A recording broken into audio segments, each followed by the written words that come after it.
Sit back, relax, and join William and Lee on their journey through the strange and mysterious world.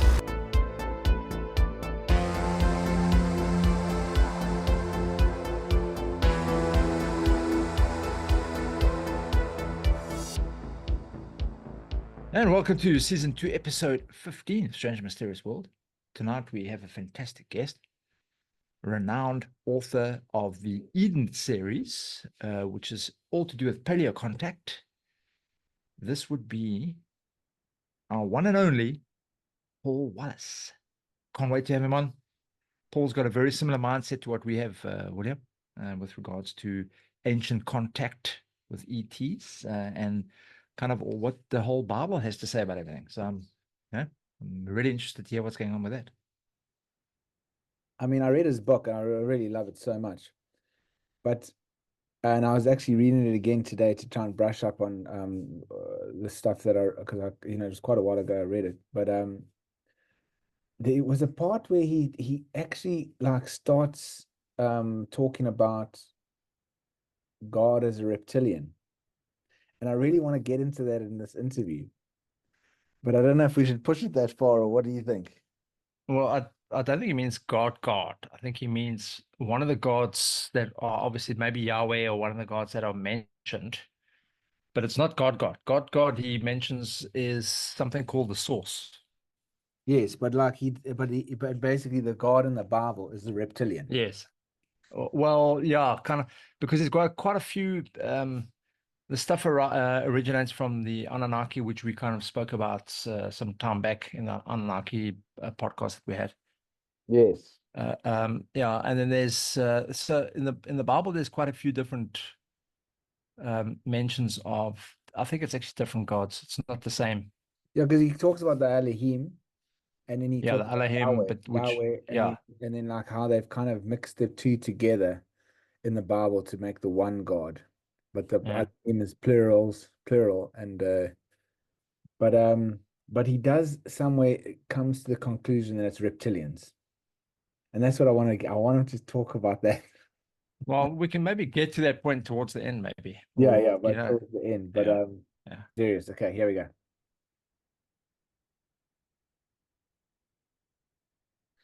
All right. Hey, Paul, William and Lee. Nice to meet you guys. Nice to meet you too. Lovely to meet you, Paul. For the people that are listening, just to kind of your background and where you come from. My background is in 33 years of church-based ministry, working as a church doctor, theological educator, and archdeacon for the Anglican Church in Australia. That's one down from a bishop. So my background is as a senior churchman, very involved not only in Bible teaching, but in training pastors in hermeneutics specifically. So those are the principles of interpretation of ancient texts. And it was really those disciplines that got me into this territory.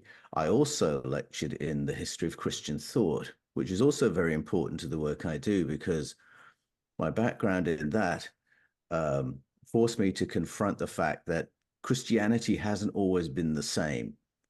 And that at the beginning, it was a kaleidoscope of theologies and experiences. And it's a question of history as to how all that got sorted and filtered and changed until you had a sort of monolithic orthodoxy.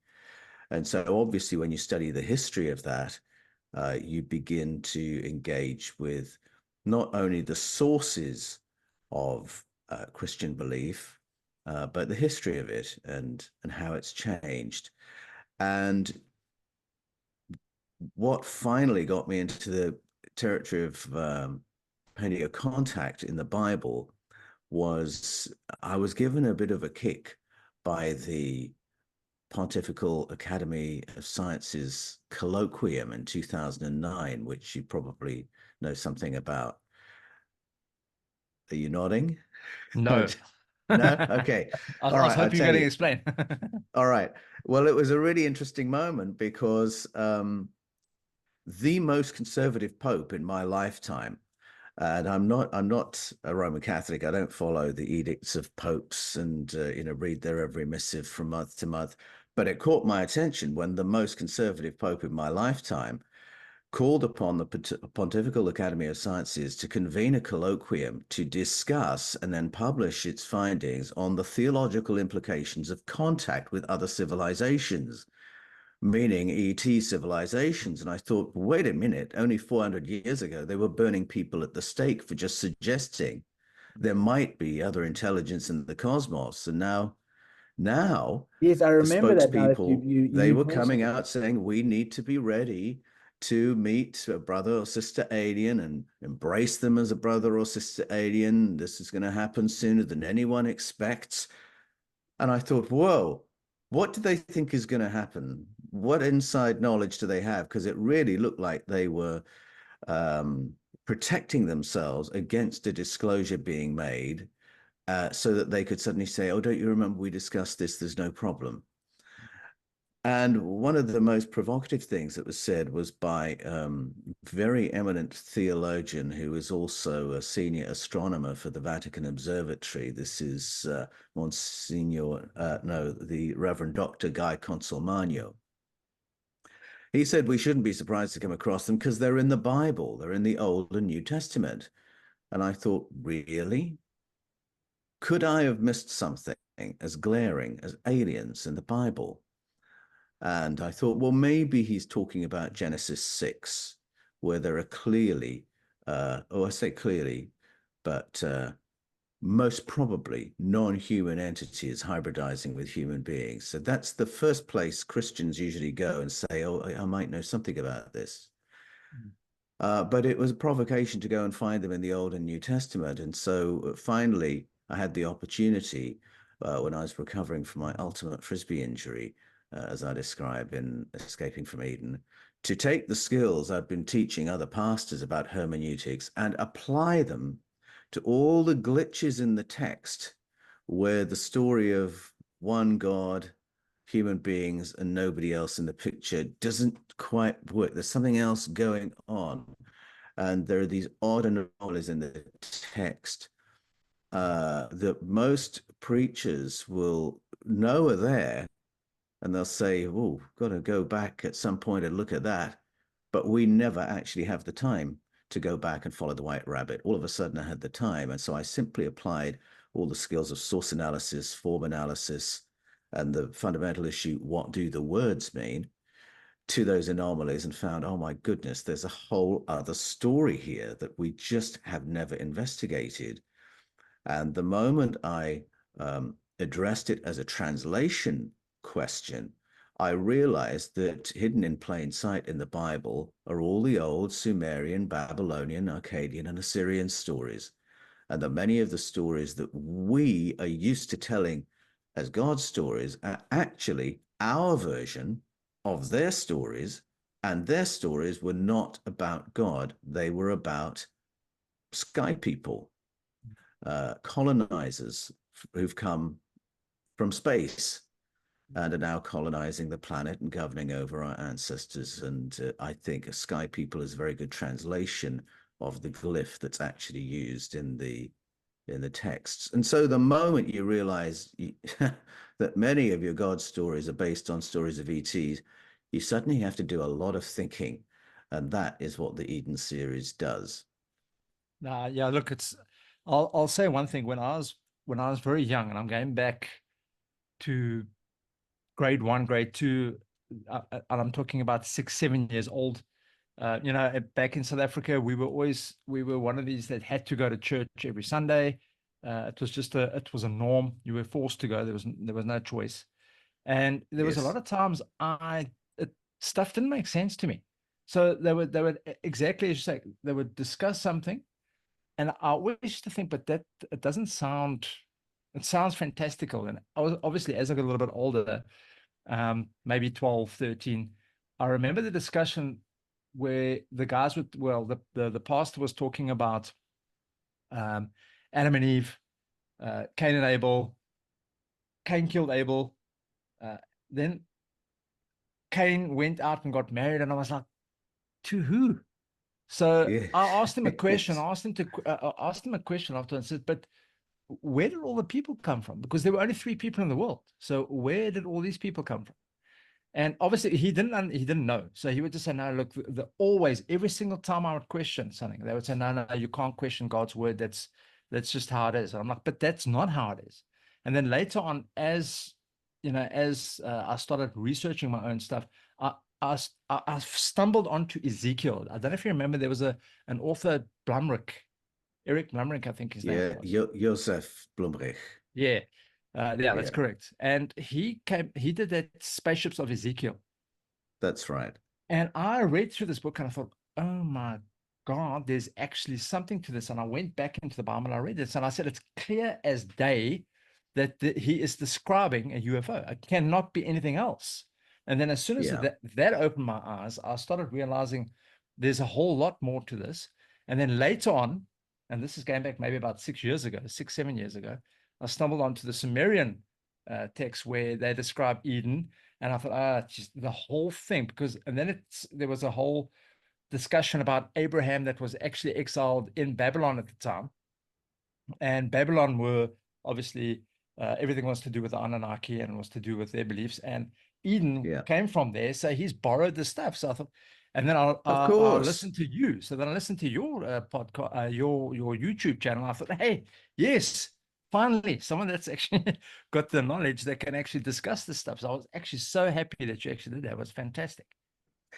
But yes, but so Paul, let's just start talking about some of these anomalies, like how the first anomaly. Let's get into the anomalies that the first one you stumbled upon, and because what also interests me that you can read Hebrew and Greek. Well, I can read Hebrew and Greek as well as most pastors can, which is basically to have the skills to get into the Hebrew text and to get into the Greek text. Every pastor should be using these skills on a weekly basis, of course, to prepare for their preaching and for their Bible teaching. Because one thing you don't want to do is to be teaching a church out of an English translation and think you're tackling the text. And though most pastors, like myself, couldn't stand up on the street corner and spout fluent Hebrew or spout fluent Greek, you need the skills to be able to use interlinears, lexicons, and know how not to make mistakes with them. To be able to use those resources to open the text up so that you understand the root meaning of the words being used, and then understand why different translators have rendered them in different ways. So those are really very basic skills every pastor uses. Nobody questions them until you go off script. As long as all you're doing is repeating the familiar orthodoxy, everybody sits comfortably with the education and training of pastors. As soon as you go off script, that's when you have people saying, wait a minute, you're not qualified to say these things. You're qualified just to repeat the script. Well, actually, no. If we've got a theology degree, we've all got the skills we need to go to the text and ask, what do these texts mean? And that was the work that I'd been doing for 33 years. And yet it had taken me all this time to apply the basic skills of form analysis, source analysis, linguistic analysis to the anomalies. And so just to go through some of the anomalies, some are the kinds of things that a child would ask if you sat them down with a children's Bible. Now, I've got 3 kids, so I've been through this experience for myself. So I know what the experience is. You will start reading the book of Genesis, and God said, Before you even carry on, before you even carry on, I know where you're going with this because it's the same question that I asked the pastor. Let us make man in our image. I asked him, who's us and who's our? Who's us and who's our? So, and I should say, Lee, in response to what you said earlier, when your pastor said, "Oh no, you cannot question God's word," well, you of course you can, because isn't that what Bible study is? And it's not as if you were questioning the authority of God's word at that point. You were asking him to explain it, and it's just so reprehensible, I think, when pastors don't want to be questioned, but they will dress up their response as if you're questioning God. The fact that he couldn't understand the Bible was the problem. It wasn't at that point that you were challenging the authenticity of the Bible. And this is a very deliberate and constant sleight of hand that pastors use. And I must say, it's something that gives me a bit of fire in my belly. I do want my Eden series to be a provocation to the churches to respond to what's in the Bible and to admit that there are these huge questions that are obvious to a child, but that through gaslighting, such as you received, pastors have shamed Christian believers into not noticing. And I think that is a deplorable thing to do, because you are telling believers to stop thinking and simply believe what you tell them. And that energy and ethic of fundamentalism is a form of psychological abuse, and we have to call it out for what it is. If you are in a church and you're a seeker of truth, of course you're going to question what is in the text. And as I say, you only have to be a child to ask that question we were just referring to. When God says, let us make human beings to look like one of us, a child will say, one of who? Who is God talking to? And then you get to Genesis 3 in the Garden of Eden, and a child will say, wait a minute, who was the serpent? We've had no introduction. Well, why did God make the serpent? If the serpent's evil, why did God make something evil? Didn't God know what was going to happen? And then when Adam and Eve get the death sentence because they did something they weren't supposed to do, how can they be culpable if they don't have the knowledge of good and evil? Isn't it fundamentally unjust that God would punish them for that when it was his fault for not anticipating what would happen? And how come it's the serpent who's telling the truth in that story and the God character who's lying? And how come it's the serpent who wants the humans to have a better human experience, to be more intelligent, to be fertile? And it's the God character who wants human beings so unintelligent they don't even know they're naked. These are all questions a child will ask, and most parents or pastors will say, I will have to go and look at that at some point. And again, we never quite get the time to go back and look at it. Genesis 6, the flood. Hundreds. This is just the beginning of a pattern of morality that is irreconcilable with the teaching of Jesus Christ. How can God decide to erase the planet of human beings whom he has apparently created? Isn't that the worst crime against humanity in human imagination? This would make him, these are war crimes. So how is he allowed to do that? But if we do it, then we're the worst kind of human being in the world.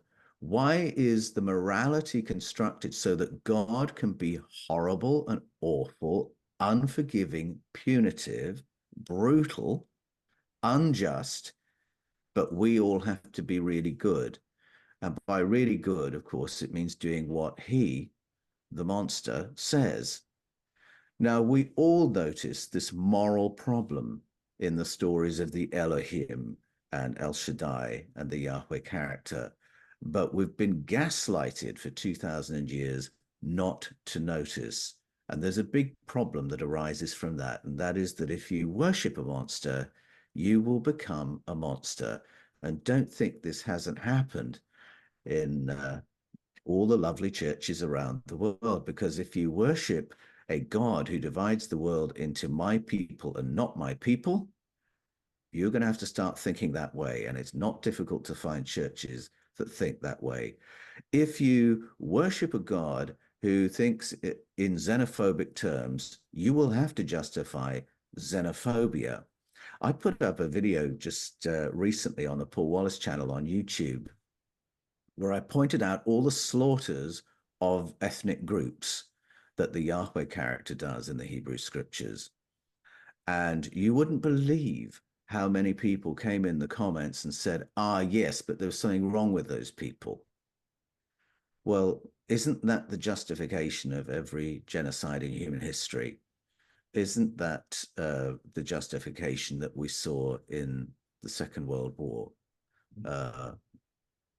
That No, 100.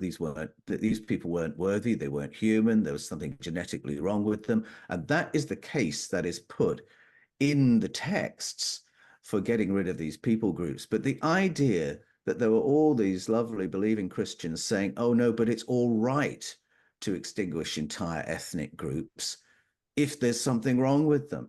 And so you can see how the morality of people has been absolutely perverted by a perverse idea of what God is. And the confusion, to cut to the chase, is that we are reading stories about violent Elohim, thinking they're God stories, and therefore thinking we have to justify them.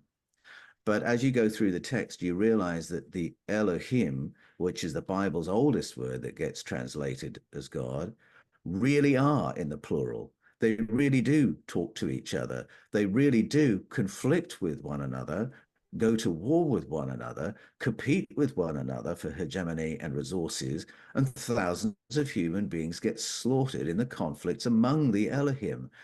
And as soon as you start reading according to the root meanings of the words, where Elohim means the powerful ones, the stories resolve and make sense, but you can no longer read them as God stories. And the moment you realize that the word Elohim translates as the powerful ones, and you reread the stories that way, that's when you realize you're reading the Sumerian, Babylonian, Akkadian, and Assyrian stories, and that they are stories of our ancestors' contact with non-human civilizations who visited our planet in the deep past, colonized it, exploited it, and governed over our ancestors in ways that were sometimes very elevating for us, and at other times in ways that were absolutely brutal. And those are the stories of the Bible.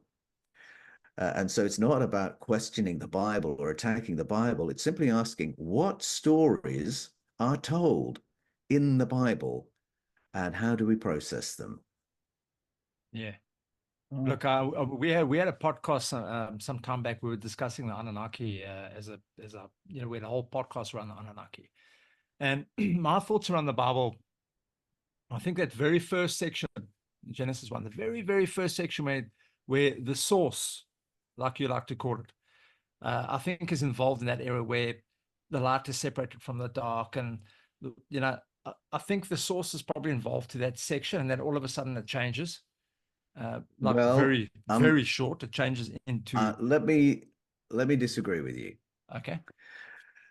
Because first off, because it is that word Elohim that's being used, and they are talking among themselves from the get-go, and they're not creating the universe. When you read the text closely, we're all very familiar with the beautiful and poetic account of what we call the creation.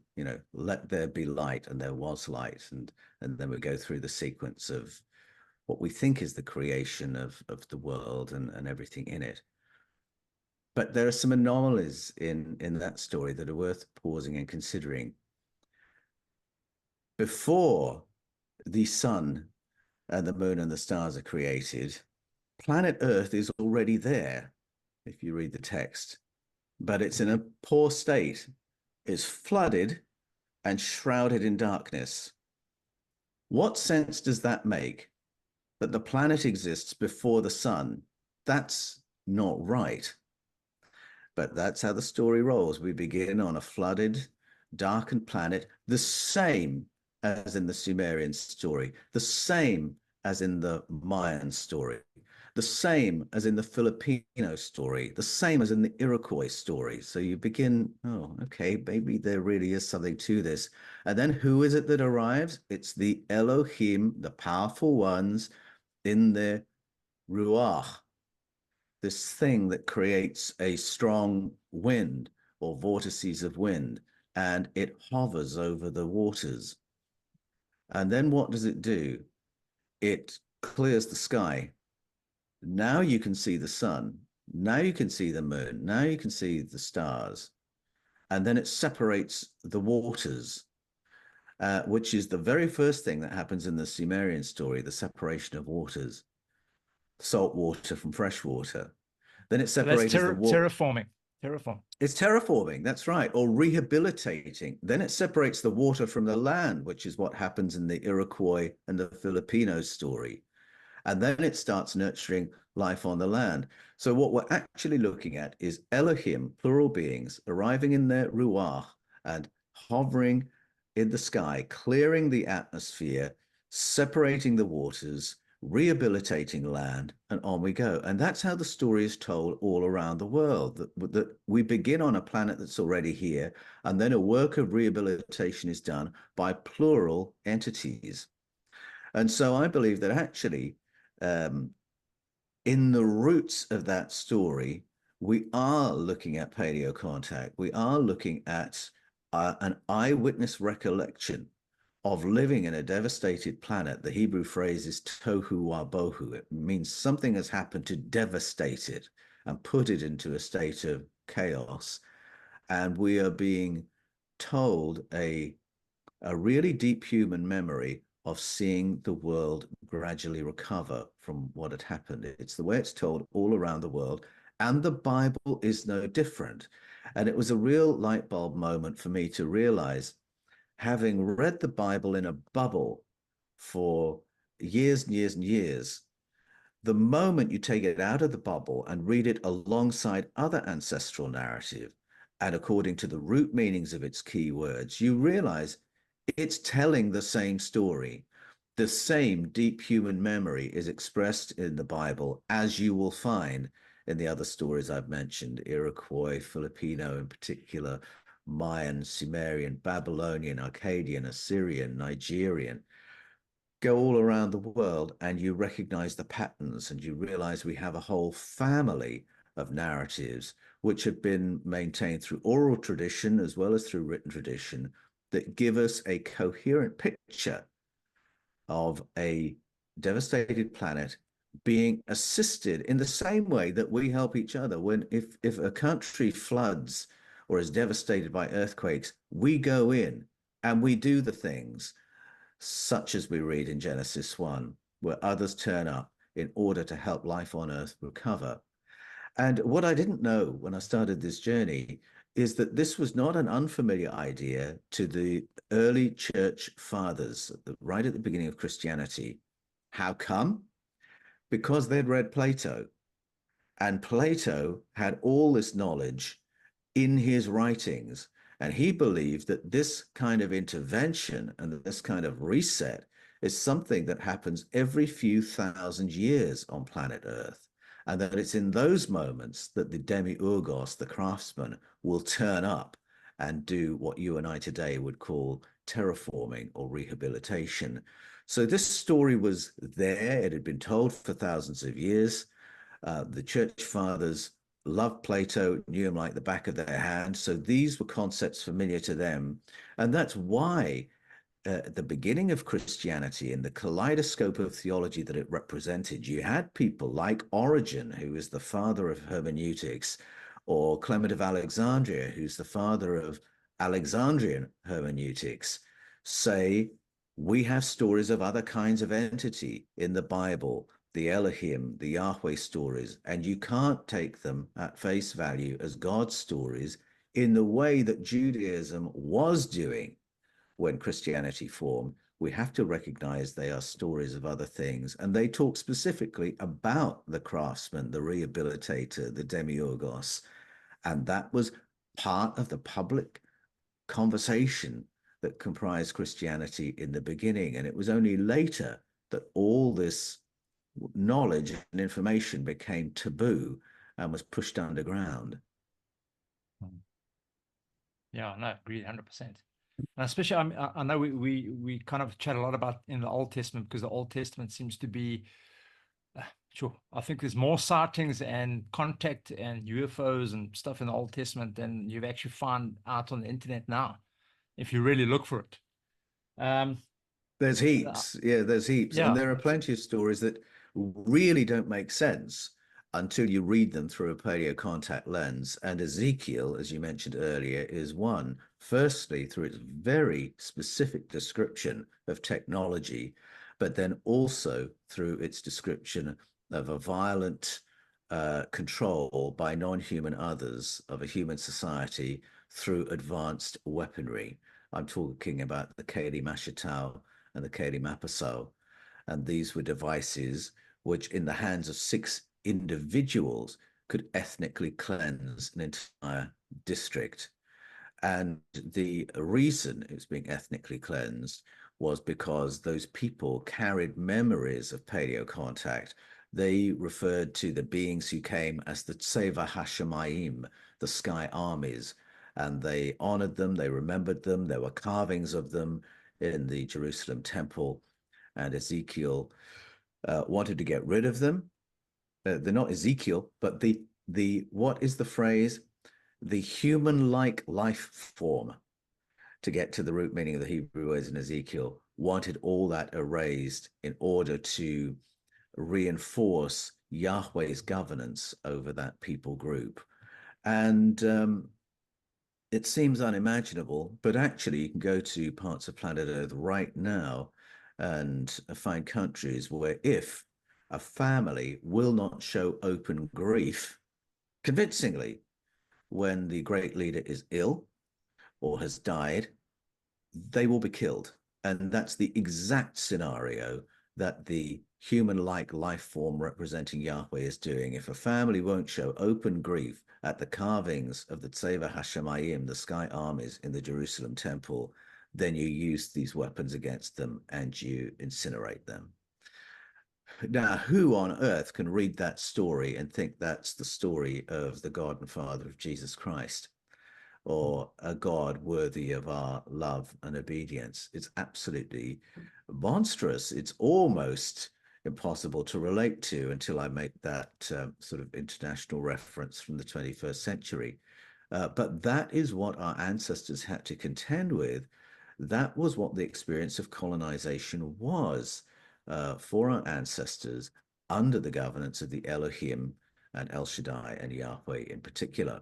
And it explains why, when you get to the book of Jeremiah or to 2 Kings, we're told that the tribes of Judah that are being talked about at that stage had rejected Yahweh, remembered governance by Yahweh as a very negative thing, spoke insultingly of him, and instead, their devotional activity was focused on commemorating the nice beings that we'd had contact with in the even deeper past, and specifically Asherah, who came and taught our ancestors how to farm, taught our ancestors how to cultivate crops, how to know which plants can be cultivated, which are good for food, which should be avoided, which are good for medicines, maybe the ones that are good for higher consciousness. And once you can farm, you can specialize, you have surpluses, you can build a city, you can become a civilization. Now, the tribes of Judah remembered all that as a good news story, and their interactions with Yahweh as a bad news story. And most believers will read that and not be able to understand it at all because of the way it's been preached. But the moment you separate the narrator's opinion of all that from his reporting of all that, you realize the information we've just been given is that before the great reforms of King Hezekiah and King Josiah and Ezra, before those reforms, Judaism was a cultural canon of paleo contact, and their memory of it was across a spectrum. Some of our experiences were traumatizing and some were wonderful. And when the reforms came, it was the wonderful memories of beings like Asherah that was stamped out, and Judaism was redefined as Yahwist monotheism, which it was not in the beginning. Okay. Amazing. And in your opinion, why did the church, I'm going to say the church, and let's say the Catholic Church, because they went through a very bad phase, where if you like we discussed, they would just kill you if you didn't believe half the stuff. So why would they want to keep us under the thumb? Is there something about the human being that is so special that somebody or something doesn't want us to realize our own potential? In your Well, opinion? yes, I think it really boils down to something quite simple, and that is that governing powers want governing to be easy. And so they're not looking really for self-actualization or the most empowered kind of human being. That's not their goal. Governors want to govern. And the history of Christianity is a great illustration of this, because you can see when you follow the progress of Christianity in the Roman Empire, how the Roman Empire hijacked and distorted Christianity in order to end up with an empire full of people who believed that to love God meant to obey the imperial authorities, where you couldn't put a piece of paper between those ideas. And so Christianity is morphed into this religion of worship, obedience, paying, praying, and obeying, a religion of good citizenship, in a sense. And you can see this through the process of orthodoxization, where some of the more interesting and potentially more empowering aspects of Christianity were excluded, anathematized, gotten rid of. Those elements of it that remain in the canonical texts neatly ignored, and then other aspects of Christianity emphasized. You can see it reflected in the artistic canon, for instance, of Christianity, where the early imperial portrayals of Jesus will show him, for instance, in Roman military uniform, clearly a foot soldier of the empire. And just think that through for a moment. That puts the emperor above Jesus. If Jesus is being shown as a foot soldier in the Roman Empire, that means he's there to support all the empire's aggressions and wars. And of course, this was written into Roman history as well, with the story of the Milvian Bridge. This is Emperor Constantine, the one who famously became a Christian. But the conversion of Constantine is a bit more of a layered affair. And the longer version of the story is that Constantine obviously saw that Christianity was a growing force, and he wanted it to work in his favor rather than work against him. And the Jesus, even of the canonical Gospels, is not friendly to the powers of empire, is not friendly to any kind of feudalization of human society, and has some pretty cynical things to say about the taxation system and the money system. So what does Constantine do in order to bring Christianity on board? He befriends a historian who already has considerable influence. He's writing what are regarded as sort of definitive books of history, and he's already written up a history of Constantine's reign and his victory at the Milvian Bridge. Now, Constantine liked what this bishop had written, because the bishop had said, God must clearly have favored Emperor Constantine because he won the day. I like that telling of the story, thought Constantine, so he started inviting the bishop to his dinner parties. And having befriended him, he said, Eusebius, because that was his name, could you write a new history of that battle? I love how you tell it, but there's another element that I want you to introduce. Let me tell you a story. And so he commissions a new history from Eusebius. What's it called? The Life of the Emperor Constantine. There we are. That was the new title of the history that Eusebius wrote. And so Eusebius explains that before that victory, there was a sign sent from the heavens in the sky that everybody saw. It was a cross representing Jesus, and there were words written in the sky in Greek, which said, under this sign, conquer. And this was a fabulous story as far as Constantine was concerned, because what it showed was that Jesus supported the empire, endorsed him as emperor, and fully endorsed their military aggression and would ensure they were always successful. Now, Jesus has become this supernatural sort of legitimation of the Pax Romana.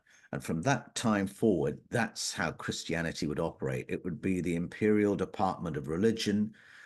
He put all the bishops, not only Eusebius, into purple to show that they were now part of the imperial structure. They were uniformed at a senatorial level. So now we've got the emperor at the top, God somewhere close to him, and then the bishops and senators in the middle, and then the people at the bottom, meekly paying, praying, and obeying. And so you can see the morphing of Christianity through these processes. And by the time you get to Emperor Theodosius, you've got the emperor making theological decisions about what's true religion and what's fake. And the takeover was by that point 100%. Wow.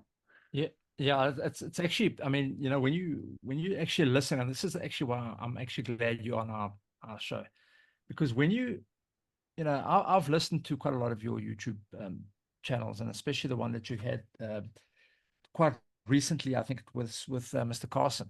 Very fantastic discussion you had, which we can maybe bring up a little later.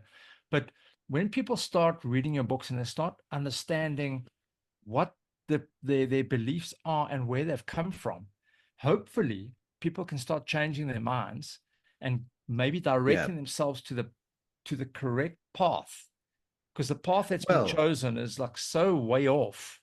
And this is the reason why we're in such, sorry to say, there's such shit in this world. Well, it is, because you can draw a straight line between a violent, xenophobic, colonizing God and violent, xenophobic, colonizing Christians. If that's what God is like, then of course you could invade other people's countries and force them to become Christians and slaughter the priests and impose a new religion on them. Of course, a Christian nation should invade a nation that is. There's a straight line from the one to the other. You can draw a straight line from that violent God to all the violence of the Middle Ages and into the modern period, when we were executing women because we thought they were witches. And all that meant was they were doing readings for the public instead of just doing readings for the kings and queens, by the way. So yes, I mean, the consequences of getting this wrong are huge. But I would say there are a lot of believers who already have a feeling for this, because if you read the Gospels and if you like Jesus and if you think God is anything like Jesus would suggest, then of course you've got problems with all the violence and brutality of the Elohim in the Hebrew stories. All you need is permission to say so. And this is what I'm finding as people respond to my books in the Eden series. Some people will say, thank you so much, because I've seen this in the texts. I couldn't get answers in church, and I left the church and I moved right away from my faith. Now you're showing me that actually I can have some sense of God and Jesus that doesn't require me to believe in these ridiculous, awful, really unjustifiable things. And then there are others who will say, thank you so much, because I've realized I've seen these things, but never allowed myself to see them, never allowed myself to name the problems. But I think a lot of people are seeing these problems, are seeing the reality of what's happening in the text, but they don't have the permission to see it or to talk about it. And they might not have the context. They might get the same reaction that you did, Lee, from your pastor, if they go to their pastor or their Bible study leader. I mean, I remember when I became a Christian at the age of 17, I was seeing clues that there were other kinds of entity in the text, and finding other texts in the New Testament that suggested actually the universe might be more populated. And when I mentioned that to my new Christian friends, they said, no, forget that, Paul. There's no room for that. And okay. And so I did forget about it for a while, except I couldn't avoid these anomalies in the text. It just took me a long, long time to study them, get my head around them, and begin to form a coherent view. Because I've always had the thought that the Old Testament and the New Testament are actually completely separate religions. They It's are only been joined because of some sort of connection that Jesus has with King Solomon. but for me, they're absolutely Yes. completely two different religions. They are, and the discontinuity is really obvious when you stop and think about it, because Christianity is not built on obedience to Yahweh's law. We've gotten rid of all of it. Well, why is that? Because in the Jerusalem Council, recorded in Acts 15, it was ruled that Christianity would not be built on Yahweh's law. The only way they could make that decision was because they knew Jesus didn't teach Yahwism. That's why in Colossians 2:14, the Apostle Paul could talk about the law, the written code, being cancelled. That's why in Galatians, the Apostle Paul could say the only purpose of the Yahwist laws was to lead people to Jesus. And once Jesus has come, you can forget all that stuff. That's why all the gospel writers are eager to present Jesus as a successor of and a replacement of Moses, and why Jesus' laws are a replacement of the Yahwist laws. That's why in the Gospels you hear Jesus say, in the past it was said this, but I say this. Moses allowed you this, but I say this. The discontinuity is absolutely obvious, except we've all been gaslighted into not noticing. So with Jesus now, do you think he was like a hybrid or like like a ET himself, or like a or hybrid? Well, Always I've come to the feeling. conclusion that Homo sapiens is actually a modified species. We are earthlings, but I believe that our ancestors were visited in the deep past and tweaked. And I mean, we've reached that point where we can do that ourselves now. We can genetically modify things. We can do in vitro fertilization. We can do artificial insemination. We have some understanding of DNA manipulation. We can clone things. So we're just about reaching the kind of point that I believe our ancestors describe when Homo sapiens was tweaked in order to become a working class for the Anunnaki Elohim colonizers. So in that sense, we're all hybrids. And the story of hybridization is there in the ancient narratives of cultures all around the world. So we're all hybrids. So yes, Jesus was a hybrid, just like you and I are. But then there are other aspects of his story that raise the question of whether there's been some other external intervention in the story of Jesus. And I say that because the birth narrative of Jesus is based on the birth narrative of John the Baptist. They're almost identical stories. Women who can't have babies have a close encounter with a non-human entity, and all of a sudden they're pregnant with somebody remarkable. And those stories seem to be modeled on the story of Abraham and Sarah and Isaac. Again, a couple can't have a baby, have a close encounter with non-human entities. All of a sudden they're having a remarkable human being, and human history begins in a completely new way. And I do argue in my most recent book, The Invasion of Eden, that in the Abraham and Sarah story, we've got a couple of layers, and one of those layers is actually a human origin story. It's not just about Hebrew origins, it really is a human origin story where a new kind of human being results from Abraham and Sarah's artificial insemination. Their names echo the names of Brahma and Saraswati from the Vedic tradition. They are the same. I mean, when you remember that Hebrew originally has no vowels in it, they are the same names. Saraswati means beautiful Sarah. Brahma is Abraham without any vowels in it. So clearly there's a connection. And in the Vedic tradition, Abraham and Sarah are the progenitors of the human race, not just of the Hebrews.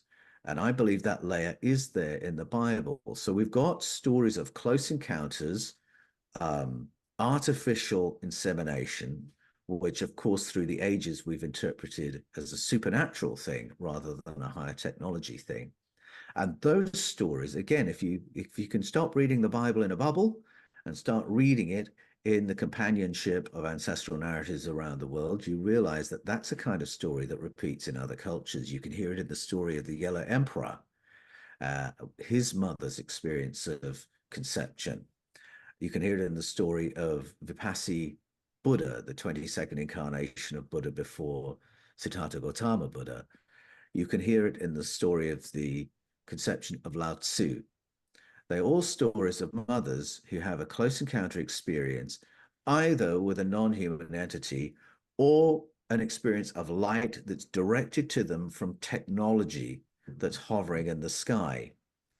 Now, this is curious for a couple of reasons. First of all, this family of stories are very odd and unusual until you do a bit more research in ancestral story and realize that it's not just famous people who've reported these odd experiences, these strange conceptions. It's not just people who have advanced the human story like Lao Tzu or Jesus or Buddha or Isaac or John the Baptist, but that this is part of a far, far bigger phenomenon that our ancestors talked about. So it's interesting from that point of view. But it's also interesting when you start looking at Christianity's artistic canon, and you will find artists from the Renaissance period who, when they wanted to describe one of these pivotal moments in the story of Jesus, will show a UFO, a flying saucer in the sky, and a beam of light interacting with the humans. And there's a famous painting of the Annunciation, which is really the story of the impregnation of Mary. And it's Carlo Crivelli who painted this painting. And it is nothing like the text describes. There's no angel having a conversation saying this is going to happen to you, Mary. There is a flying saucer in the sky. There is a laser beam of light coming down into apparatus that Mary is wearing. And the artist is saying this happened to Mary, and this is why her baby was different. That's exactly the same as how the impregnation of Lao Tzu's mum and the Yellow Emperor's mum is told in China. Now, that's a bit of a funny coincidence, isn't it? Wow. And again, it's a reminder that we should listen not just to texts, but we should look at the artistic canon of our religions for another layer of story. And when we do that, we'll realize that this idea of close encounters, artificial impregnation, is thousands and thousands of years old. So, Paul, now, Look, sorry, Lee, just, sorry. Yeah. So the Elohim, they took us, they modified us to do work for them or whatever on the planet, and then have they got everything out of us and they've all just left now, or do you think there's like another thing that's going to come, or like what do you think? Have they just left? That's a great question. I go into this in detail in my book, The Eden Conspiracy, because I would suggest that we can make a comparison with what we do when we invade each other's countries. So, for instance, Britain famously went into Ghana, which is the land of my fathers on my father's side. And what do? You go in with force, you go in with your Kadi Mapaso and your Kadi Mashito. You've got better weaponry, you've got more advanced technology, so you can easily overpower the local powers, take over the country. And when I say take over, you become the army, everyone else is an insurgent or a guerrilla. You become the police force. Everyone contradicting you is now illegalized, can be imprisoned. You become the judicial system. You become the schools. You become the banks. You become all the institutions, and you run that country directly through overwhelming force. So for that, you have to be there. You have to be visible. You have to have your army there. You have to have your technology there, which is often how it's done. And some places have been taken over purely by a show of technology. I mean, this is the history of New York, for instance. This is how the English got New York off the Dutch, simply by sailing their technology up the Hudson and asking for the keys of the city. This is how the Pax Romana worked, where you'd get this huge army arrive on your doorstep, and the Roman army says, we can do this the easy way or the hard way. So this is similar, I think, to what may have happened to us in the past, where it begins with a story of presence, physical presence, overwhelming force, But then the British in Ghana found after a while, after they'd got control of things, they could say, okay, you can have locals as teachers. Now you know the syllabus. You can have locals as the bankers. Now we've set up the system. You can have locals as the police force. Now we've made the laws, so on and so forth. And now that we've set the commodity prices, and now we've established the trade agreements, we can actually go home. We can go home back to England. We don't even need to keep any army here because we set up all the apparatus by which we will benefit from sitting at the top of the economic tree. That's what we do when we invade each other's countries. And it may be something similar happened to us. And certainly when we follow the story of Yahweh, it follows that pattern in the Bible, so that in the beginning, Yahweh is a physical character, moving around, doing things, interacting with human beings. Then there comes a point in 1 Samuel 8 where the tribes of Israel say, no, enough of this, because their experience of colonization is the same as everyone else's, is not good for them. And so they tell Yahweh, we don't want to be governed by you anymore. We're going to have one of our own ruling us, okay? A human king for human society, henceforward. And so they give him the boot. Except the story doesn't end there. The story goes on and tells us that even though they've gotten rid of Yahweh, he is still pulling strings behind closed doors, and the human kings still have to follow his policies, his foreign policy, do what he wants. And if they don't, there will be consequences. And so now we're being taught about the persistence of old powers, the dangers of covert government. It's a case study, and it's almost like a template for what's happened in history since. If you think about, I mean, I know the British experience because I grew up in England. And for 800 years, Britain has been doing its level best to become a democracy. And so, you know, it begins in 1215 with the Magna Carta, where all of a sudden the powers of the crown are curtailed. Laws are established that the crown has to adhere to, because all the barons have come together and acted in solidarity, just like in 1 Samuel 8, where the tribal leaders came together and acted in solidarity because they knew if they did that, well, there was nothing Yahweh could do about it. And then there are all these changes. I mean, there's a civil war. The office of the king is abolished for a while, and then he comes back and finds he's a constitutional monarch. Then there's the Glorious Revolution, giving apparently all his powers to Parliament. Then we have it operates as a republic for 15 years. And then these changes are made. And then we had the democratic reforms of the 19th century, the extension of the franchise to all adult men, ultimately to all adult women. Then we have the labor movement, where all of a sudden in Parliament, we've got people whose job is to represent the interests of the people instead of the 1%. All these changes have happened. 2 world wars, all the Reformation in the church. All these things happen, and yet at the end of that process, the British Prime Minister can't work for more than a week without having to report to the senior member of the Windsor family on what he's been up to. Nothing can become law until the senior member of the Windsor family signs it into law. We now discover that Queen Elizabeth blocked, what was it, 160? Maybe more than that, pieces of legislation, would not sign them into law until she got exemptions for her family. So when in the 1960s, anti-racist laws were brought in that said it's illegal to deny people employment because of the color of their skin, Queen Elizabeth would not sign that into law until she'd got exemptions for her properties. When safeguards were brought in to protect the welfare of animals, she would not sign that into law until she got exemptions for her family. So these are real powers. She blocked all this legislation until she got what she wanted. That is not ceremonial power.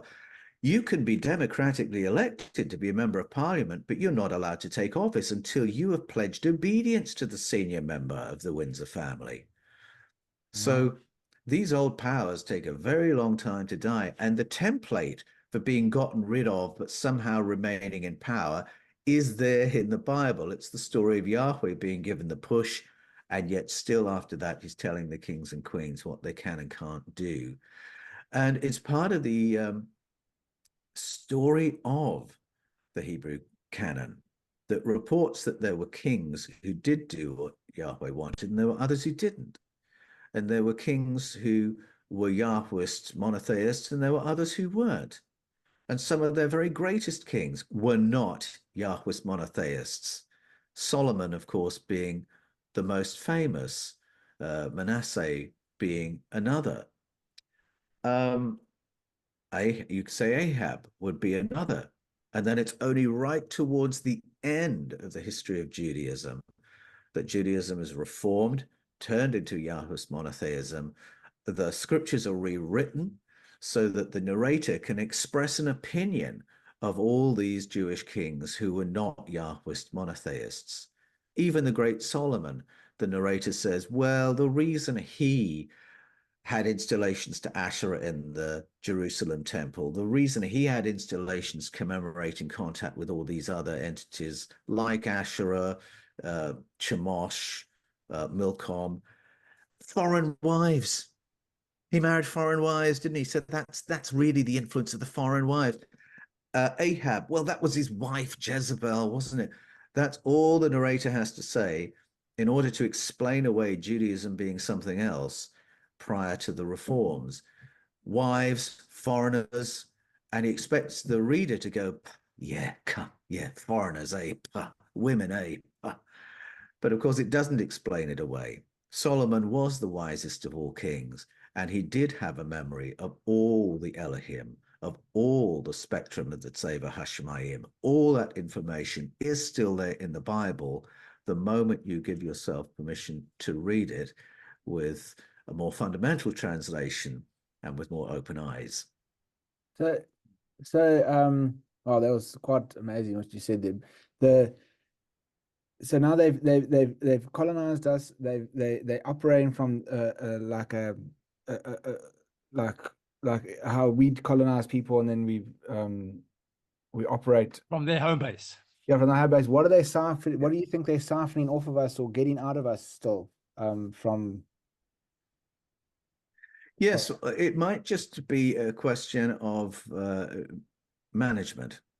So if we listen to the Sumerian story, Enlil's concern was this region of space and having control of it. And that was his agenda for planet Earth. He wasn't really interested in Earth beyond that. He was the space commander, the commander of this region of space. And, very often that's our agenda in other people's countries. We will have a military base because we want to dominate that region of the planet. And it may purely be that. But when you follow the white rabbit of covert government in the Yahweh story in the Bible, you have to wonder if the 1% of the 1% on planet Earth are actually in contact. And there's some kind of a vice regency arrangement going on, that we are still annexed, even if it's not through visible presence and visible force. And in fact, there was a Christian theologian who wrote in the 1600s, Robert Kirk, Presbyterian minister in Scotland, which, I mean, that's just interesting because 1600s Presbyterian minister, that's a very conservative world I'm describing there. But like me, he was deeply into Bible translation. And like me, he was deeply into listening to indigenous story. And he reached a conclusion that he published in a book called The Secret Commonwealth, which argued that until we realize there is a non-human layer to the governance of planet Earth, we won't understand anything that goes on this planet. Wow. And he talks about one of the marks of our visitors, who he called the Sith, by the way. And any fan of the Star Wars canon will recognize that word straight away. Yeah. What's notable about the Sith is they have no fellow feeling with human beings because they're not human. So there's no compassion. And so if you can see uber policies, geopolitical policies, which transcend general elections through the generations, but the Uber policies seem to have no sense of fellow feeling to ordinary human beings or compassion to ordinary human beings. That may be a clue They that sound like there is a reptiles. non-human hand, exactly, a cold-blooded non-human hand in the formation of those policies. And this is what we should be looking for. And in the Invasion of Eden, I go to Hawaiian ancestral narrative, which says exactly the same when it talks about the invasion of the Mo'o and the Ahumanu and the Kaunas. It again says that the shifts in politics and geopolitics will always be in a very cold, inhuman, never mind how this affects human beings kind of direction. And we might look at those as clues that there is still a hidden hand, there is still contact, and that just like the kings of Judah had to do everything Yahweh wanted, maybe there is still that connection going on with royal families who can trace their bloodlines right back to very, very early times when there was contact and when their marching orders were being defined very clearly and verbally for them. Ah, well, I mean, I think Elon Musk is definitely in contact with him. I think actually Elon Musk is an ET himself. But I just wanted to also ask you the all the different entities in the Bible. Are there? And like, if you had to relate them to the ufology kind of UFO law today, could you distinguish who would be who? Like, would it be a Pleiadian, Well, reptilian?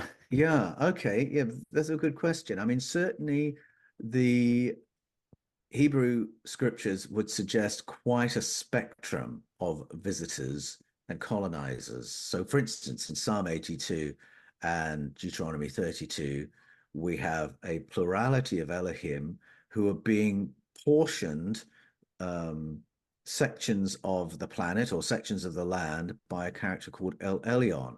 Elyon means the powerful one higher than the other powerful ones. So it's being divvied out among this council of Elohim. Now, the council of Elohim is referred to as the El Ba'adat, the council of powers or the power council. Their arrival is commemorated as the Tseva Hashemayim, the sky armies. And the conflicts and agendas does suggest a bit of a spectrum in the Hebrew stories. And the story of a sky council, again, echoes around the world.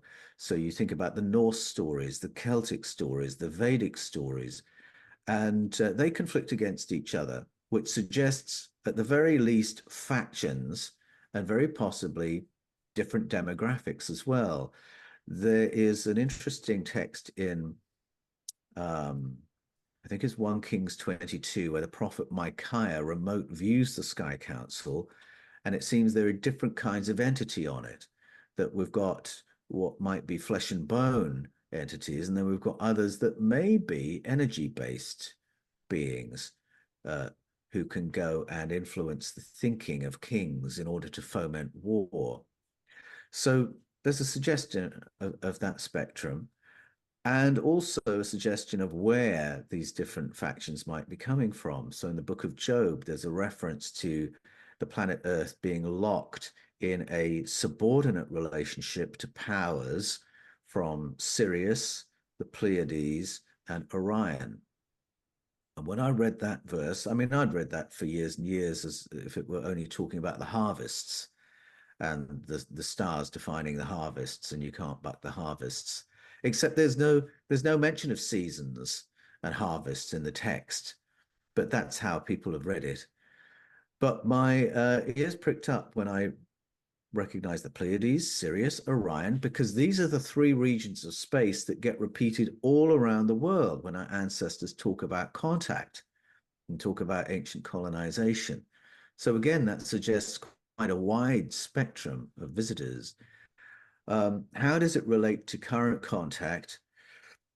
Well, first off, I'd say it's very important that we realize that current contact is with a plurality of visitors. If there was a sky council, 6,000 years ago when the Sumerians were talking about it, there's a sky council today. And I believe there are far more visitors involved now than in the past, it's important for us to realize there's a plurality, because what that contact calls for is very intelligent diplomacy. Who is here in our interests? Who understands our interests? Who has any interest in the welfare of human beings? Who is here only for exploitation? Who is here only because they want a staging post in the Milky Way? We need to be able to ask these questions, make these comparisons to make any kind of intelligent decisions about who are our allies and who are our friends, who we might need to defend ourselves against with external help, because on our own, what can we do in that company? And so this is what The Invasion of Eden, my latest book, is about. Understanding that plurality. When you ask about the current UFO phenomenon, I happen to think we're looking at a friendly presence, because the craft that we've been experiencing for the last, what would it be, 77 plus years, they're not shooting us down. We've been trying to shoot them down. They certainly look like they're toying with us sometimes when they appear in our airspace, pinging into it from goodness only knows where, and then zipping across the sky in absolutely impossible ways, in ways we can't engage with. I actually think that is part of the friendly presence, not part of the hostile presence. And so it worries me when I hear conversations such as we heard last year in the congressional hearing following the complaint from David Grush.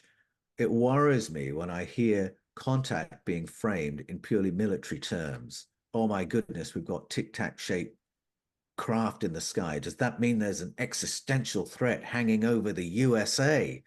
Was the question in Congress. Never mind the rest of the planet, of course, hanging over the USA. Is it a national security threat that there are these UAPs? I mean, well, they said And advanced. I mean, they would take us out in like a second. So I mean, well, that's right. And so we had congressmen asking the question, is there any way we could engage with these? Can we defend ourselves against these craft in any way? And the answer was no. But the question not being asked was, might there be phenomenal benefits to engaging positively with our visitors? That question was not asked.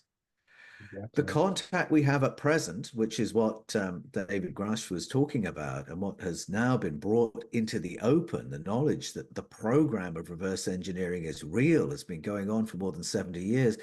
Does this contact mean we've got access to technology that could change all our lives? That question was not asked. 8,000 old age pensioners a year freeze to death or die of hypothermia in Great Britain because they cannot afford to pay their energy bills. And now the government grant to help old age pensioners survive has been taken away by the new Labour government, would you believe, in Great Britain. So it's going to be more than 8,000. Well, is that necessary? If we have access to free energy, it's not necessary. Do we have access to free energy? That question was not asked. So I'm suggesting there are far more important and interesting questions we should be asking as soon as we realize that we're in contact with beings, some of whom are on our side, some of whom are working with us and collaborating with us. And as long as that continues behind closed doors and we're not allowed to know anything about the details of it, then the hope of a more pro-human democratic way forward, where old age pensioners are not freezing to death in Great Britain because they can't afford to pay their bills, we're missing out on that. And what if we have access to technology that means we're citizens of the cosmos and can ping into other people's airspace just as they do into ours? That puts us in a totally different relationship with highly, highly advanced civilizations. Might that not be good news? And our ancestors, just like Robert Kirk in the 1600s, would say, there is no understanding of the world as it is until we acknowledge the ET presence. There is no great leap forward into our next advance as the human species until we engage with the ET presence in a way that's more intelligent and more positive. Oh. Look, sorry, you've just made me spark off so many different questions now, but I know we're running out of time. But well, firstly, I just want to just backtrack a little bit back to the different types of ETs, like with the snake in Eden, do you think that's a reptilian? Not necessarily. Not necessarily. When you go to the source of that story, you are reading the Sumerian story of Enlil and Enki. And it was Enlil, the space commander, who only wanted a staging post on planet Earth, who is in the Yahweh role, in the God role, wanting human beings only smart enough to be a useful working class. And it's Enlil, the Earth commander, who is hands-on in the human experiment, who knows that human beings are not happy as a cloned workforce. They need to be like all the other fauna on planet Earth. They need to be fertile. The men want women. They want love. They want a family life.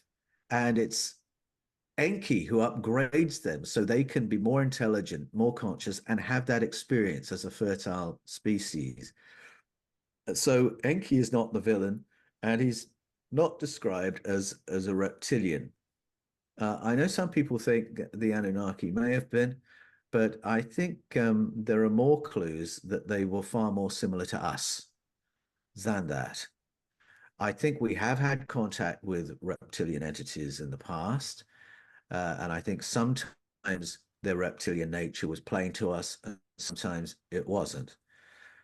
I don't rule it out in the story of the Anunnaki, remembering, of course, Anunnaki doesn't define a species. Anunnaki just means these people turned up from outer space. So the Anunnaki themselves might be a great spectrum of species as well. Yeah, sure. And also, when you say that the Enlil wanted, is it Enlil that wanted us to be better, and then Enki. Enki, sorry, Enki Enki did. made like cloned us to be better, and then all of a sudden we started making a sky portal with the Babylon. I remember you discussed it in your book so well. You said that the Tower of Babylon was actually a star portal that we were building. And so we were Yes, a actually getting Stargate. That's right. we were getting that advanced because we're getting that intelligent, and then they realized, oh my gosh, they like building technology that we have. Let's just make them stupid again. And you think that's just been happening throughout the whole of our existence? Like we on the verge of Well, getting through somewhere, and then they just yeah, shut it down. And that's why we don't have it's a telepathy and all these powers, or like yes. on water like Jesus, because we just keep on putting that cloud over our eyes. What is it? Was in the Bible they said they put the cloud That's over. right. Yeah, that's right. Yeah, that theme, William, is a really important one. And so many stories of human origins told by cultures around the world include this aspect of our being dumbed down. And you're quite right in saying it means getting rid of higher cognitive abilities like far sight, like future sight, like deeper empathy, telepathic connection, so on and so forth. The Mayan story is very specific that our ancestors had those things and that something was introduced into the environment to brain damage us, to bring us back down to a level where we rely on our five physical senses. And beyond that, we have to rely on an authority to tell us what's what. And the feathered serpent said we can work with that. That dumbing down story is there all around the world. The Babel story is interesting. As soon as you read the biblical story alongside the Sumerian story, it becomes obvious that we're looking at a stargate or a portal. Bab-El means gateway for the powers, or power gate. Those are the two word parts that go together. And in the Sumerian story, we're told, well, in the biblical story, it says the structure at Babel was so that we could reach the heavens. Well, if we remember, heavens just means sky or space. Suddenly, there's an aspect of the story that isn't about building a building that's too tall. It has some other function. And the Sumerian story is specific that from Babel, we had 300 observers dispatched by 50 technicians from Babel to their stations in the stars. So that's pretty unarguable. We've got language for that. That is a stargate. That is a portal. But you say we built it, and I'm not sure that we built it, because I think it's a very, very old story indeed. have to remember the Sumerian stories were about things that had happened long before the Sumerians in the deep, deep, deep past. Their king's list goes back more than, what is it, 236,000 years. That's before anything we know about Homo sapiens. And there is a little hint in the Hebrew telling of the story that that portal, that Stargate, was constructed at a time when all the lands of the earth were joined up. So you go to the root meanings of the key words again, and it says all the land was one and it had one lip, and that word means one coastline. And anyone who knows about the history of the planet knows there was a time when all the continents were joined up. But that's not in the timeline of Homo sapiens. So that might be a story from a previous civilization that became a spacefaring civilization. And then the powerful neighbors didn't want a spacefaring planet Earth, and so bombed that civilization into a pre-Stone Age situation. And there's a total break between the Babel story and the beginning of human history as we would recognize it with the story of Abraham in Genesis 12. So I have a suspicion that that wasn't our Stargate, that's a previous civilizations. But there are enough what ifs and questions around that, that the world of military intelligence is very interested in where Babel was. And if you're looking for vestiges of Stargate technology on planet Earth, and you want to take that story as a clue, it's going to take you to Iraq. That's where you would find that Stargate that the Bible talks about. And of course, any military power in the world, if they thought there was any chance of any vestige of that kind of technology, well, that has to be in our hands, not somebody else's hands. So you're going to want to get into Iraq and get your hands on it. That's funny because that's what you mentioned in your book, Escaping from Eden. The because there was always two sides of that Iran story, that America invaded it for the oil, and then the woo-woo people were like, no, they went there to go dig archaeological dig to find something very important, like almost like what under the King Solomon Temple. Yeah. You kind of touched it in your book, but you didn't choose like a side. It was kind of very neutral, or not so neutral. You did say that there wasn't a dig, or maybe just, yeah, if you can.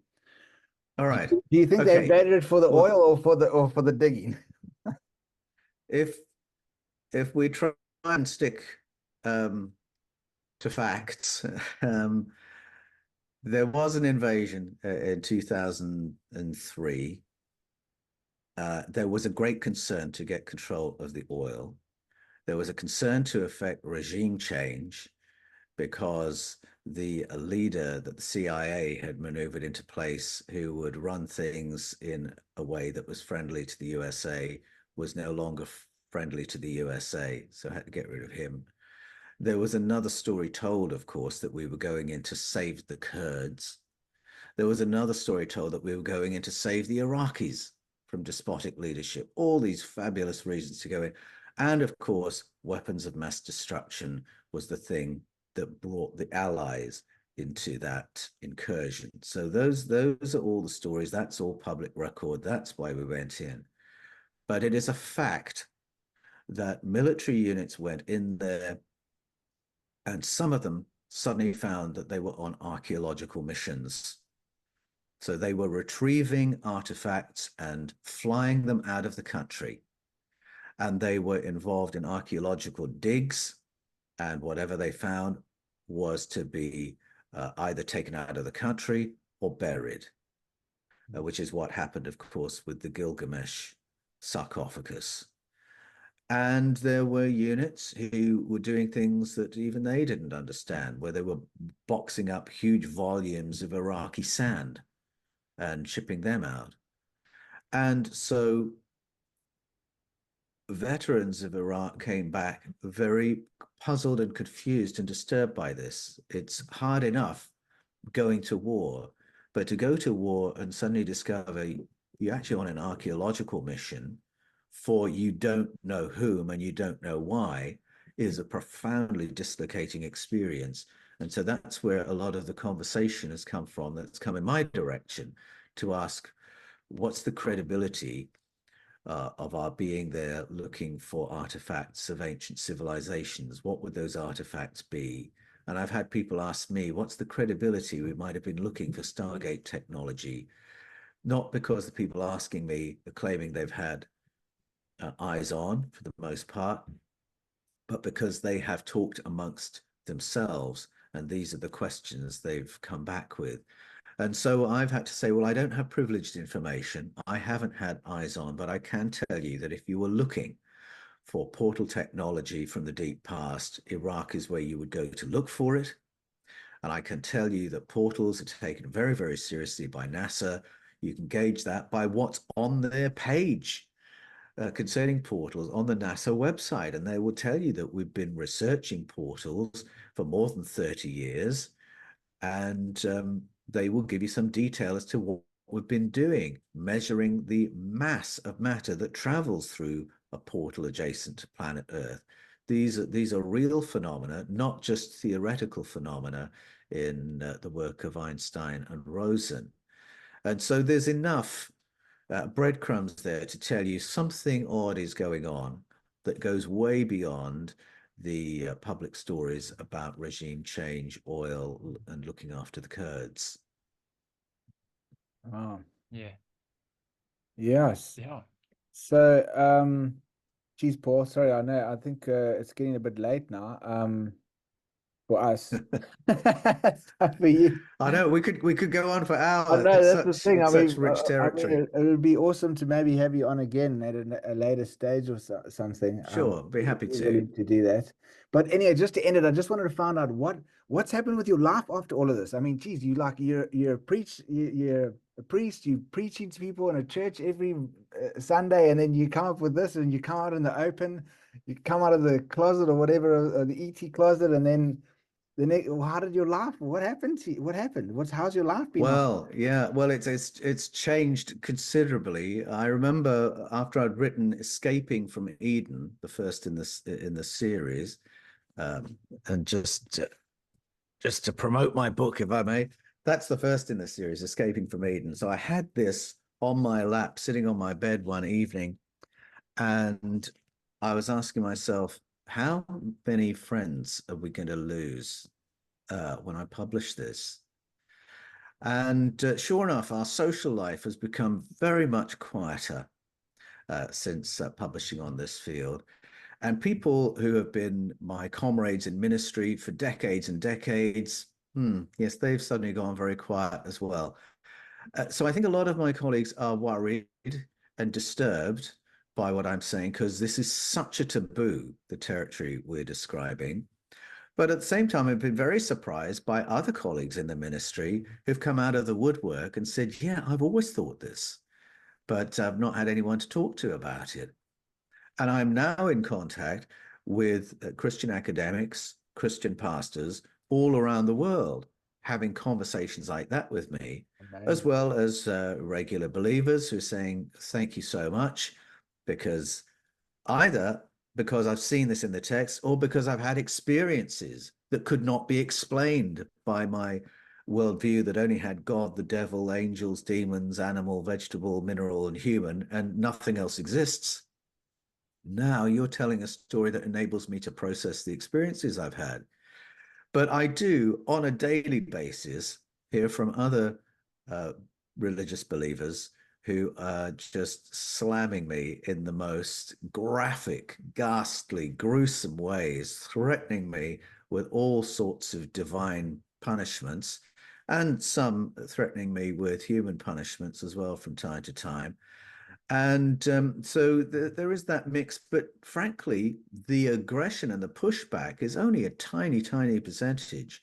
I've been delighted to find there's been a huge take-up of my books. So Escaping from Eden, The Scars of Eden, Echoes of Eden, The Eden Conspiracy, The Invasion of Eden, they're all international bestsellers because there is such a demand for a more public conversation of these topics.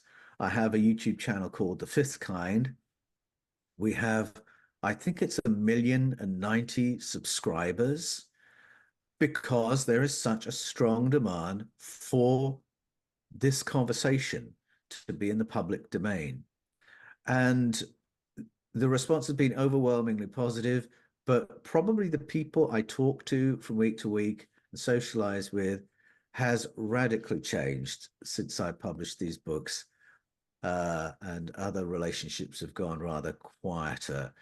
I don't make my living from pastoring churches these days. I rely on income from my books and my videos. So that's been a very interesting life to adjust to.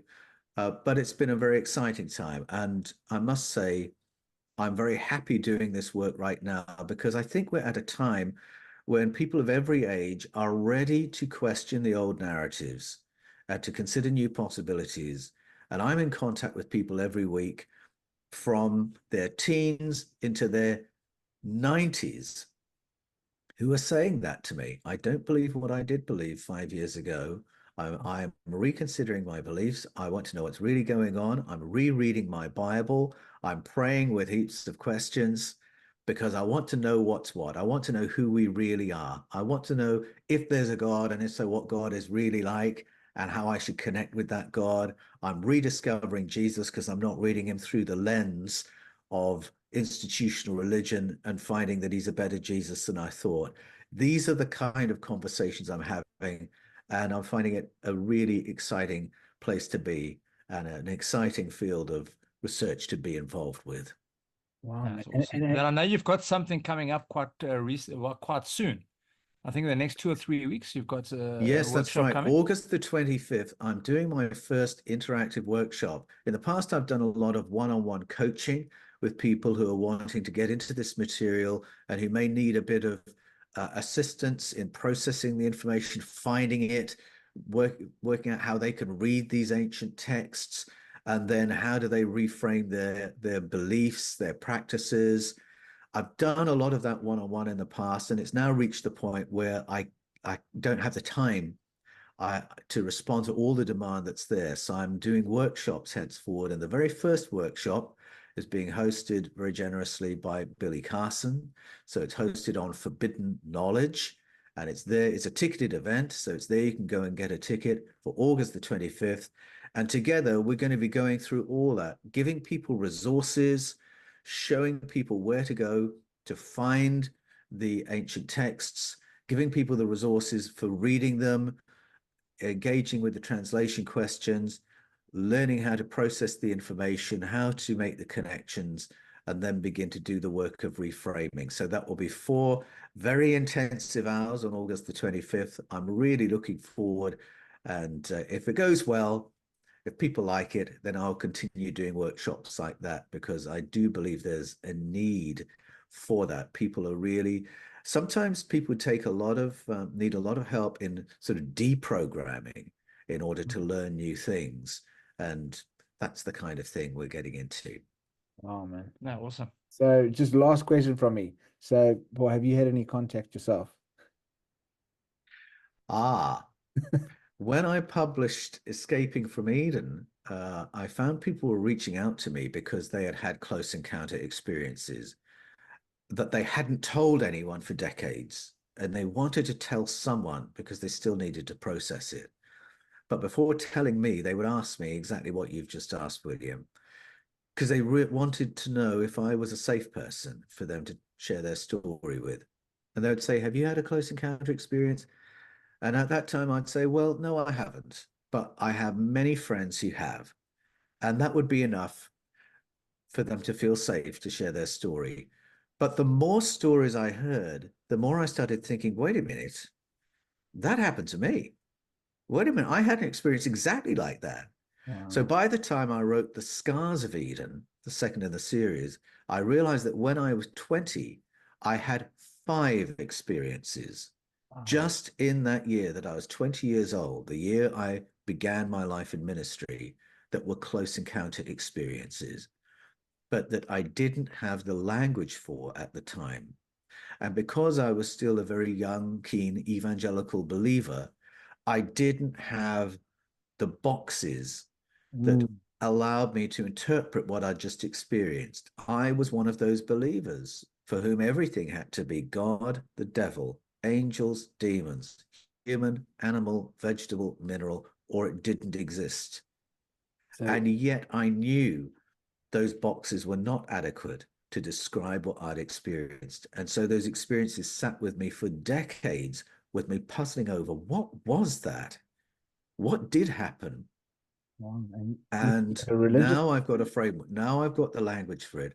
So if people want to know the details of that, the Scars of Eden is where I spill the beans on some of those encounters. And I share my stories because they're not that dramatic. They're not like, you know, Travis Walton and Whitley Strieber type stories. They're very undramatic stories. They sound like stories of nothing. But anyone who's had a similar experience, it will give them courage to own what has happened to them, to recognize it, and to perhaps have the courage to share their own stories with people around them. Because I think if we'll give one another permission to share stories of things that have happened to us that we can't explain, we'll discover every one of us has stories like that. And the more stories of that kind that we listen to, the quicker we're going to become aware we've got company. Wow. What a great way to end it. I just want to tell you what this might not even be what I'm going to say now because I think we ended it very nicely there. But when I was reading your book and you were in that shipping container, right?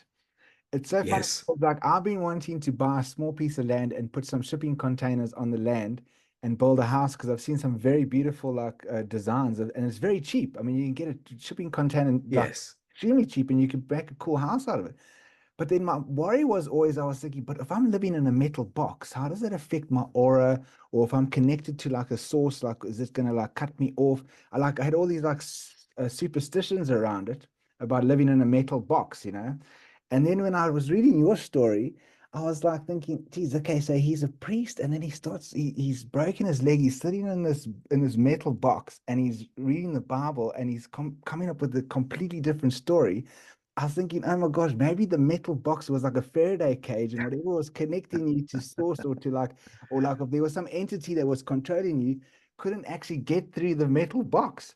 But and that's where you started coming up like with That's a very interesting theory indeed.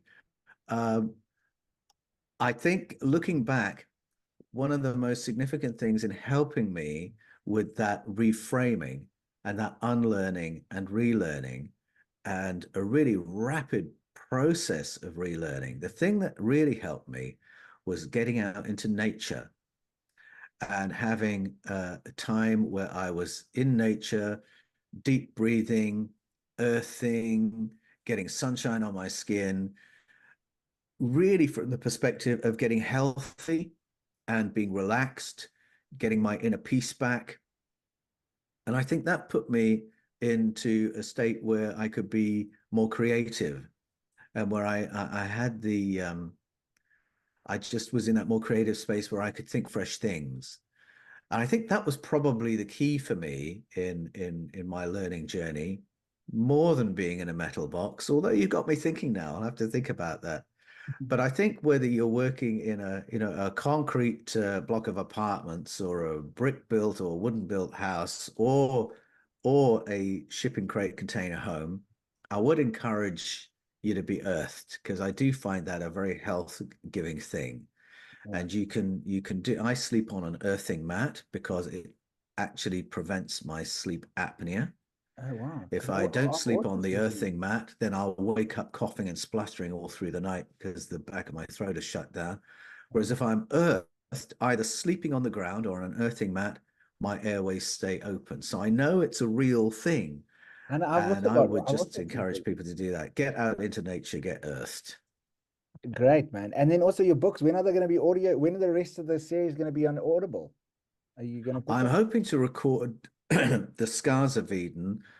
You can already get Escaping from Eden as an audio book. You can go to Audible, find it there. Audiobook platforms, you'll find Escaping from Eden. The Scars of Eden, I'm hoping to record the end of this year. I'm not going to do any more, though, because unfortunately, for the time being at least, copyright law has not caught up with digital piracy. And as soon as you go into a digital format, well, that's the end of you making any living as a writer, because it'll be pirated just like that. And so I don't know if I'll mention the name, but there was a company that facilitated 33,000 illegal downloads of my third book, Echoes of Eden, because it was in digital form. And so until the law protects authors from that, unfortunately, I'm not going to be doing any more Audibles or Kindle editions either. But I'm hopeful they are going to change the law. There was a landmark legal case last year finding in favor of copyright holders against that kind of piracy. So I think the law will change. As soon as it does, they will be in Kindle, they will be in audiobook, but at the moment, they're just sitting there in paperback form. And The Invasion of Eden is only in paperback form. Wow. Awesome. Okay, well, thank you so much, Paul. We'll let you go now. Well, thank you. It's been a real pleasure. Really enjoyed our conversation, and I'll look forward to our next one. Yeah, Thank great. you very Thank much, you, Paul. Paul. That was amazing. Thank you so much. All right. Yeah. And you can find anything you need when you put this out. Will be on my website. So you'll find photographs there, all my links in the footer of my email. But if you do need anything else from me, just shoot me an email and I'll send it to you. Thank you Awesome. so much. And Thanks, also, Paul. just how can people contact you? Or like, what's the website? Sure. What's the website called? People can contact me through paulanthonywallis.com, Anthony with an H, Wallis, Wallis, paulanthonywallis.com. There's a contact page there. I'm in the comments every day on YouTube, on The Fifth Kind, and on the Paul Wallis channel. And we have a website, fifthkind.tv, for people who'd like to subscribe and support our work. Fantastic. Awesome. Okay. Yeah. Thanks so much, Paul. Great. Thanks, Paul. All right. It's Been a pleasure. Talk Have to a you good again day. soon. Cheers. Cheers, man. Okay. Bye. Bye.